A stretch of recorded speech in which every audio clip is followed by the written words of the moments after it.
मेरी दीदी बहुत मोटी थी। जब उसकी शादी हुई तो शादी में मुझे भी जाना पड़ा। उसी दौरान मैंने गलती से उसके कमरे में झांक लिया और अंदर जाकर देखा कि जीजू बहुत निराश बैठे थे। उसी वक्त हमारी नजरें मिली और जैसे ही मैं वहां से बाहर निकली, जीजू मेरे पीछे आ गए। फिर उन्होंने कहा, तेरी दीदी का बदन इतना मोटा है कि मैं जल्दी ही उससे थक गया। अब उसके बदले तुम मेरी सेवा करो। जीजू ने पूरी रात मुझे पत्नी की तरह सेज पर लगातार 5 बार। मैं तो सिर्फ अपनी दीदी के शादी के तौर पर आई थी, लेकिन मुझे इसकी इतनी बड़ी कीमत चुकानी पड़ी। मेरा नाम काजल है और मेरी दीदी का नाम मनीषा है। वह मुझसे 3 साल बड़ी है। जब वह 22 साल की हुई, उसकी शादी हो गई। उसकी शादी में ही मैं उसकी घर आई थी। दीदी की विदाई के समय मेरी सौतेली माँ ने मुझे मेरे कपड़ों से भरा एक बैग दिया। उसने मुझसे कहा कि मनीषा के साथ किसी को 6 दिन के लिए उसके साथ जाना है। मैं चाहती थी कि तुम अपनी दीदी के साथ चलो, क्योंकि वह तुमको जी साथ आने को कह रही है। माँ की बात सुनकर मैंने अपना बैग लिया और जीजू की कार में रख दिया। जब मैं दीदी के साथ बैठने की कोशिश की तो जीजू ने ताड़े हुए देखा। मैंने बगल की सीट पर बैठ गई और हम दीदी के ससुराल आ गए। दीदी की सास ने उनका बहुत धूमधाम से स्वागत किया। दीदी की शादी के 4 दिन बाद उनकी सास अपने घर चली गई। वह अपने बेटे की शादी के लिए 4 दिनों के लिए इस शहर में आई थी। जब 4 दिन बीत गए और शादी भी ठीक से हो गई, आज चौथी लेकर मेरे पापा मैं वहाँ उपस्थित थी। सब कुछ ठीक ठाक बीत गया और जब मैं अपने घर वापस जाने लगी, तब दीदी की सास ने उसी तरह कहा जैसे मेरी सौतेली माँ ने मुझसे कहा था। मैं थोड़ी देर के लिए रुक गई और फिर जीजू आ गए। उन्होंने कहा, अगर तुम्हें इससे कोई परेशानी नहीं है तो कुछ दिन और यहीं रहो। मैंने इसे मान लिया और मेरी माँ भी इससे खुश थी। फिर दीदी और जीजू बाहर गए और मुझे भी लेकर जाने को कहा। मैंने उनकी जोड़ी देखी। जीजू का शरीर साधारण था और दीदी भारी थी। रात को दीदी ने मेरे हाथ में खाने का पार्सल दिया, लेकिन मुझे भूख नहीं लगी थी। मैंने उसे रसोई में रख दिया और अपने कमरे में चली गई। फिर मुझे दीदी के कमरे से अजीब सी आवाजें सुनाई दी। मुझे उत्सुकता होने लगी और मैंने वहां जाकर दीदी के कमरे में झांका। मैंने दीदी के कमरे में देखा जहां जीजू ने दीदी को प्यार से पकड़ा हुआ था, लेकिन दीदी खर्राटे लेती हुई सो गई थी। मुझे ऐसा लगा कि जैसे जीजू अकेले ही उसकी ओर हाथ बढ़ा रहे हों। मुझे उन पर थोड़ा अफसोस भी हुआ, क्योंकि शायद जीजू को दीदी से वह सब कुछ नहीं मिल रहा था जो उसे चाहिए था। मुझे अब यह सब देखकर चुपचाप अपने कमरे में जाना चाहिए था। अगले दिन रात को मैंने फिर से उन्हें देखा। अब भी दीदी गहरी नींद में सो रही थी और जीजू उसके बिस्तर पर बैठे थे। मुझे उनके चेहरे पर हताशा की झलक नजर आई। तभी जीजू ने मेरे दिशा की ओर देखा और हमारी आंखों ने मिली। मुझे शर्मिंदा महसूस होता है कि मैंने उन्हें देखा। मैं तुरंत अपने कमरे में चली गई और दरवाजा बंद किया। अगले सुबह जब मैं अपने कमरे से बाहर निकली तो दीदी ने मुझे रोका। उन्होंने मुझे मना कर लिया कि मुझे 1 हफ्ते के लिए घर जाना ही पड़ेगा, क्योंकि मेरी परीक्षा होने वाली है। मैंने परीक्षा की बात की और उन्होंने मुझे रोक नहीं पाया। घर जाने के बाद मैंने अपनी पढ़ाई में ध्यान दिया। परीक्षा के दिनों में से कुछ दिन बचे थे और तभी मुझे जीजू का फोन आया। उन्हें मेरी तत्काल आवश्यकता थी और उन्होंने मुझे अपने घर पर बुलाया। जीजू ने कहा कि उन्हें दीदी की बहुत याद आ रही है। उन्होंने कहा कि दीदी हर वक्त रोती रहती है और मुझे बुलवाने को कहती है। मुझे उनकी बात सुनकर तुरंत दीदी के घर चली गई। मैं अपनी बहन से बहुत प्यार करती थी। जब से मैं उनके घर आई, वहाँ का माहौल बहुत शांत था। एक रात मैंने मजाक में अपने जीजू के गले में हाथ डाल दिया, सोचते हुए कि दीदी थोड़ा नाराज हो जाएंगी और माहौल हल्का हो जाएगा, पर उसकी बजाय उन्होंने मुझे उदासीपूर्ण नजरों से देखा और रसोई में चली गई। मेरे कमरे में धुआं की गंध आने लगी। तब मैंने बाहर जाकर देखा कि जीजू बाहर कुर्सी पर बैठे सिगरेट पी रहे हैं। मैंने उनके पास जाकर उनकी सिगरेट छीन ली और पूछा, सब ठीक है ना जीजू? उन्होंने कोई जवाब नहीं दिया और मेरा हाथ पकड़ लिया। उन्होंने मुझे अपने कमरे में ले जाकर कुछ दिखाने की कोशिश की। फिर हम बाहर आए और उन्होंने कहा, मेरी शादी तो अभी हुई है, लेकिन मेरी पत्नी दिन रात सोती रहती है। मैंने उन्हें कुछ सर्च करने का सुझाव दिया और हमने इंटरनेट पर देखा कि पत्नी को कैसे इम्प्रेस किया जाए। उन्होंने मेरी सहायता से दीदी के लिए नए कपड़े खरीदे और वो उन्हें बहुत प्यार से ले आए। मुझे भी कुछ नया लाकर दिखाया, जैसे कि वे उनकी पत्नी को इम्प्रेस करना चाहते थे। मुझे ऐसा लगा कि वे मुझे ही इम्प्रेस कर रहे हैं। मुझे और जीजू के बीच में एक छोटी सी बहस हो गई थी। मैंने माता पिता को उसके बारे में नहीं बताया और दीदी ने भी घर पर कुछ नहीं कहा। बीते कुछ दिनों से उनकी लड़ाई जारी थी। फिर एक दिन उनके घर पर मेरी दीदी की उम्र की एक लड़की आई। वह बहुत ही सुंदर थी और उसने दोनों को समझाया। उसके आने के बाद दोनों की बहस में कमी आई। मैंने दीदी से पूछा उस लड़की कौन थी, तो उसने बताया कि वह जीजू की बहन है। कुछ दिन पहले जब मैं नहीं थी, उनके बीच भी एक झगड़ा हुआ था और वह उनकी मदद करने आई थी। उसके आने के बाद से झगड़ा कम हो गया था, लेकिन अभी भी ठीक से सुलझा नहीं था। अगले दिन जब जीजू वापस आए, उन्होंने दीदी से कहा कि उनकी पीठ मालिश कर दें क्योंकि उन्हें चोट लग गई थी। दीदी ने उन पर ध्यान नहीं दिया, बल्कि मोबाइल में डूबी रही।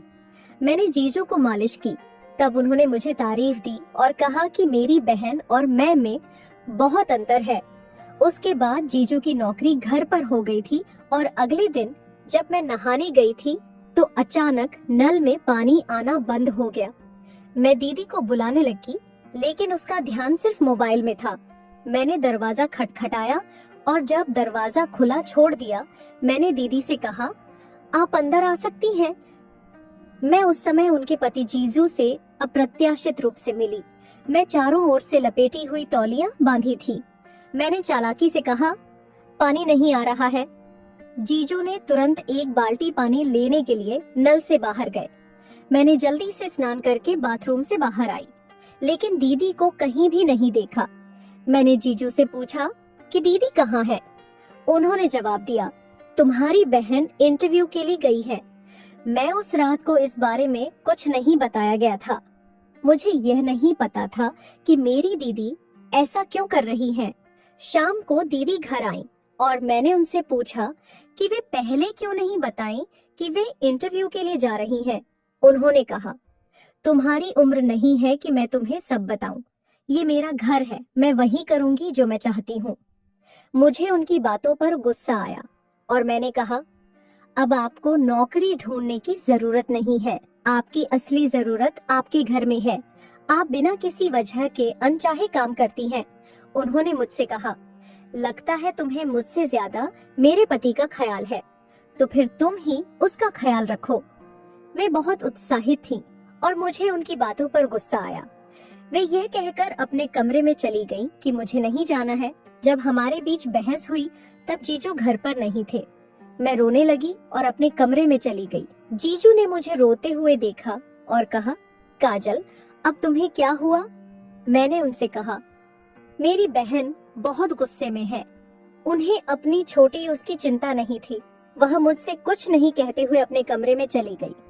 जीजू ने समझाते हुए कहा, तुम मनीषा की बातों पर ध्यान मत दो। वह अब मेरे साथ भी ऐसा व्यवहार करने लगी है। उसे अब अकेला छोड़ दो। तुम्हें मेरे लिए इस घर में रहना होगा। जीजू ने मेरे आंसू पोंछे और मुझे गले लगा लिया। उनके गले लगने के बाद मुझे कुछ और ही महसूस होने लगा। उसके बाद मैं पूरी रात प्यार भरे गाने मनीषा रही और मेरे मोबाइल में सभी कपल्स की रील्स आ रही थीं। उन रीलों का मेरे मन पर और भी अधिक प्रभाव पड़ा। मैं पूरी रात जीजू के बारे में सोचती रही। अगली सुबह मैंने देखा कि दीदी गुस्से में अपने ऑफिस के लिए निकल रही थी। अब दीदी की नई नौकरी लग गई थी। दीदी और जीजू के बीच भी इसी तरह की बहस शुरू हो गई थी। मैं उनके झगड़े का कारण जानना चाहती थी, इसीलिए उस रात मैंने उनके कमरे की तलाशी ली। रात को मैंने उनके कमरे में झांक कर देखा।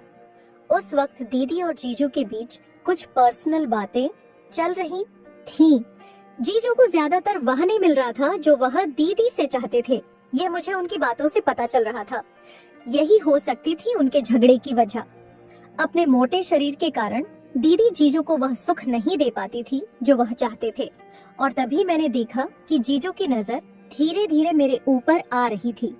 अगले दिन दीदी सुबह ऑफिस के लिए निकल गई। फिर वह अचानक रोने लगी।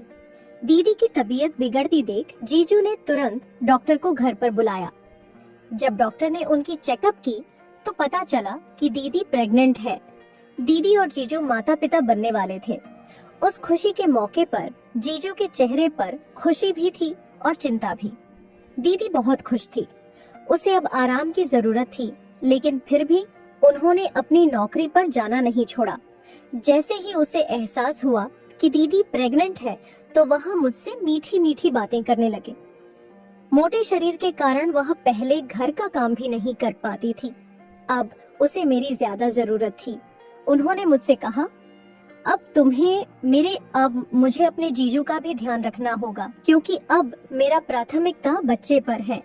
इसलिए मुझे यह भी ध्यान रखना होगा कि जीजू की प्राथमिकताएं क्या हैं।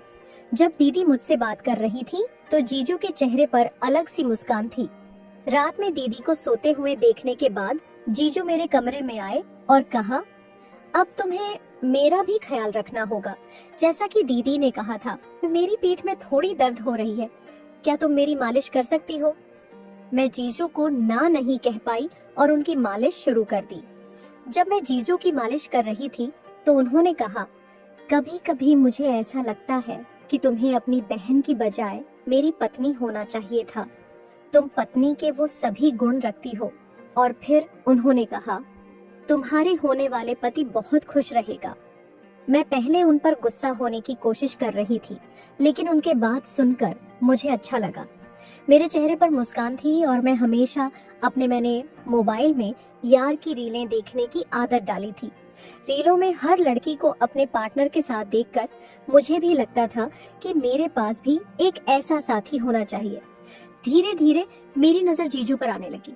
यह नजरिया बदलना रीलों की वजह से ही था। एक दिन मैंने जीजू को आधे घंटे तक पीठ की मालिश करते हुए देखा। उसके बाद मैंने दोबारा सोने से पहले घंटों तक मोबाइल पर रीलें देखी। कुछ दिनों बाद हम दोपहर में घर पर अकेले थे। मैं आसानी से जीजू के कमरे में चली गई। वहाँ हम बहुत खुलकर बातें करने लगे। फिर मैंने बिना शर्म के ही पूछ लिया, जीजू, आपके और दीदी के बीच सब ठीक है? उसके चेहरे पर एक अजीब सा व्यक्त हुआ। उसने कहा, मैं तुम्हारी बहन का मेरी तबीयत खराब होने के कारण मैं उस दिन बेहद उदास थी। अब मुझे इस बात को लेकर कोई शर्म नहीं थी कि मैं उसे सच्चाई बताऊं। मोबाइल फोन उठाने के लिए जब मैं नीचे झुकी तो मेरी दुपट्टा फिसलकर गिर गई। मेरे जीजू ने उठाया और मुझे उड़ाने लगे, लेकिन हमारी नजरें अलग थीं। मैंने उनसे एक गिलास पानी मांगा, वे लाए, लेकिन मुझे अपने हाथों से पानी पिलाने लगे और मेरे शरीर पर पानी गिरा। फिर उनकी किस्मत भी उन पर बहुत मेहरबान हो गई। कुछ देर बाद वे मेरे बहुत करीब आ गए और कहने लगे, साली भी आधी घरवाली होती है। मैंने उत्तर दिया, मुझे अपने पति की होना चाहिए। जीजू ने मुस्कुराया और कहा, मैं हमेशा से तुम्हें यह अधिकार देना चाहता था, लेकिन मैंने तब तुम्हारे मन की बातें नहीं जानी थी। मैंने कहा, मैं आपको वह अधिकार दूंगी जो आप चाहते हैं। उन्होंने मुझे अपने कंधे पर रखा और बिस्तर पर बैठा लिया। घर में कोई नहीं था, इसीलिए दरवाजा बंद नहीं किया गया। हम दोनों रोमांस कर रहे थे कि अचानक कमरे के दरवाजे पर उनकी बहन खड़ी हुई। उसने जीजू से पूछा, अभिषेक, तुम क्या कर रहे हो? मैंने उससे कहा, माँ, तुम जीजू की पत्नी हो और तुम्हें यह नहीं पूछना चाहिए। हम दोनों की सहमति थी और मैंने उसे कमरे से बाहर धकेल दिया, लेकिन फिर वह अंदर आ गई।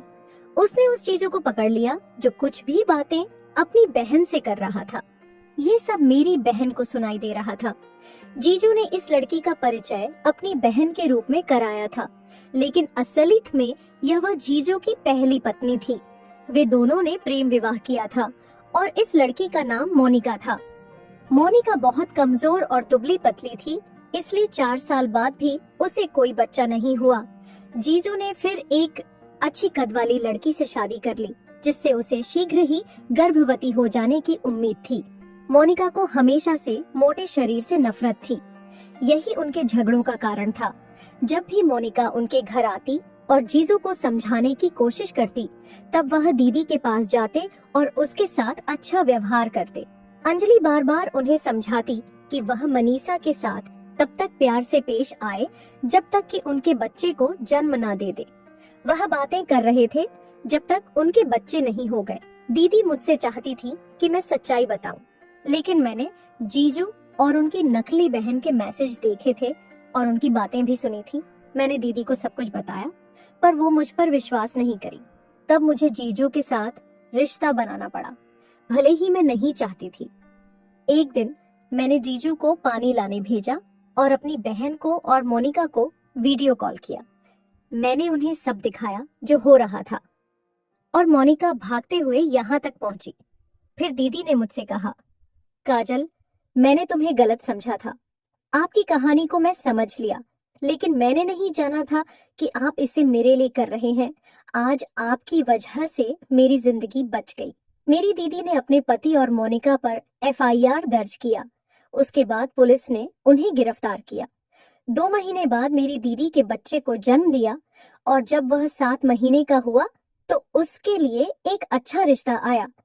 वह पहले से ही शादीशुदा था, लेकिन उसकी पत्नी अब नहीं थी।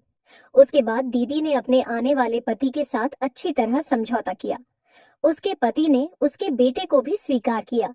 जो व्यक्ति हमें वैसा ही स्वीकार करता है जैसा हम हैं। ये एक सच्ची कहानी है जहां प्यार सच्चा होता है। दोस्तों, यह कहानी आपको कैसी लगी? हमें कमेंट में जरूर बताएं। यदि आपने अभी तक हमारा चैनल सब्सक्राइब नहीं किया है तो चैनल को सब्सक्राइब करके बेल आइकन को जरूर दबाएं। धन्यवाद।